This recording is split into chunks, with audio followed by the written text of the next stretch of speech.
Kathleen Staton, and I'm here center stage with Douglas Williams. How are you doing today? I'm doing great. Pleasure to be here. Oh, thank you so much for joining us.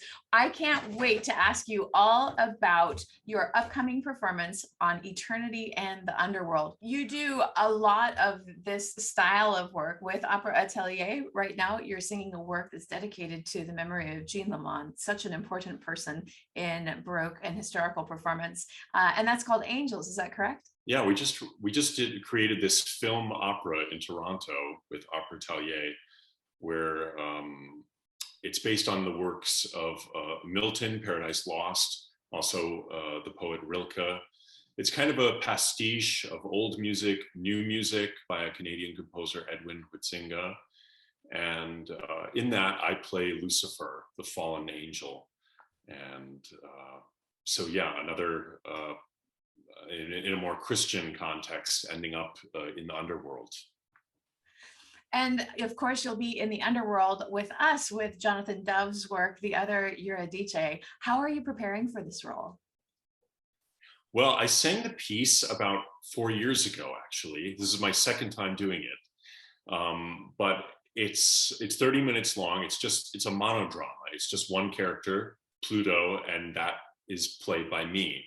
So it's quite a lot to sustain, actually, and to memorize and to present.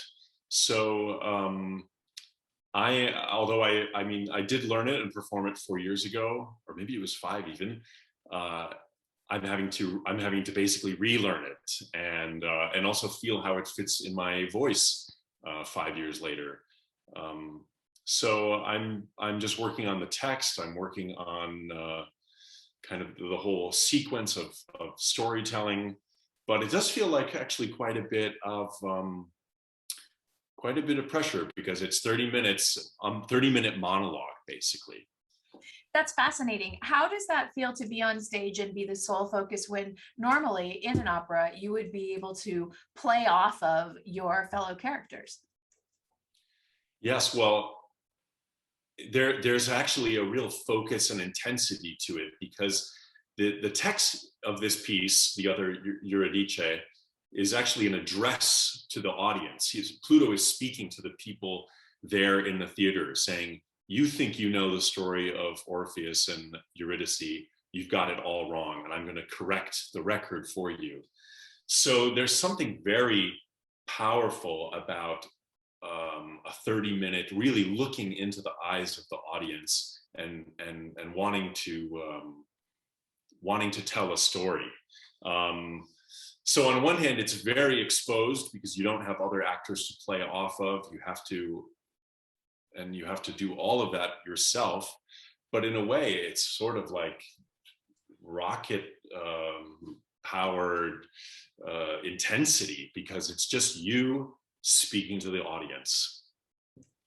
Wow. Is it like running a marathon? I mean, the endurance it must take to have that kind of focus, and then of course the physicality of singing for that long.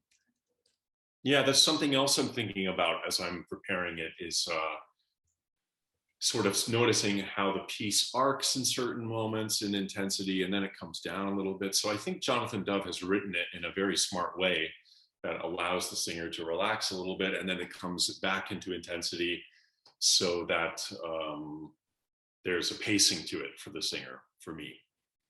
Do you often sing roles that have not been performed before, that are premieres? Yes, I've done some. I do modern music occasionally. This past summer, I commissioned a work by a colleague and friend of mine, Matthew Barneson, American composer, and we performed it. I premiered it at the Ludwigsburg Festival. It was a 15-minute cantata or a solo piece for ensemble, string ensemble, and my voice on a poet that I love, Robinson Jeffers. And that was cool. I actually led the ensemble. I did a little bit of light conducting. So I am doing new music from time to time, certainly. When you're preparing for all of these roles, I know that you are also enjoying researching other aspects than just the scores and performances.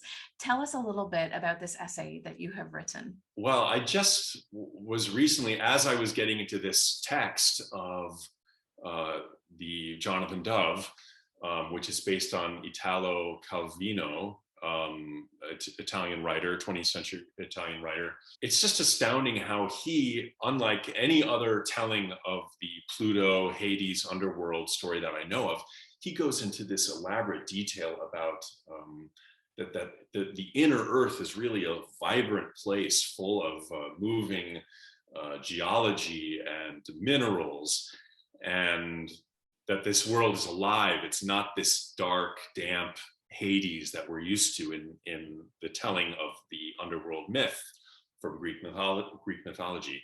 So I just immediately was like, well, that's completely cool to me, because I have like a little side fascination with geology, and that was something I got into reading about in the months of lockdowns where I had so many canceled gigs, like every musician. And so I was reading some natural histories, and in particular about this region in the United States called the Great Basin, which is located in Nevada and Utah.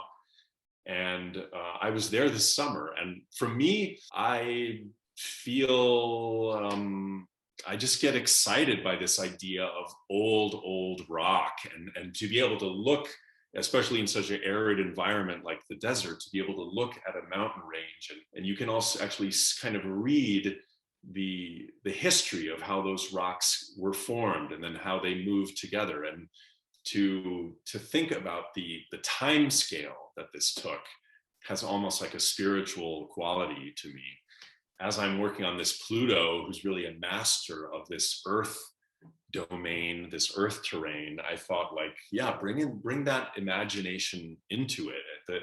This, because Pluto is so passionate in this opera about telling people that this earth is not what you think it is. It's not this static place. It's actually full of power and movement. So that's something I'm tuning into. Thank you so much for joining us. We can't wait to see you at the Ultimate Afterlife matchup with Jonathan Dove's The Other Euridice and Cantata 82 by Johann Sebastian Bach.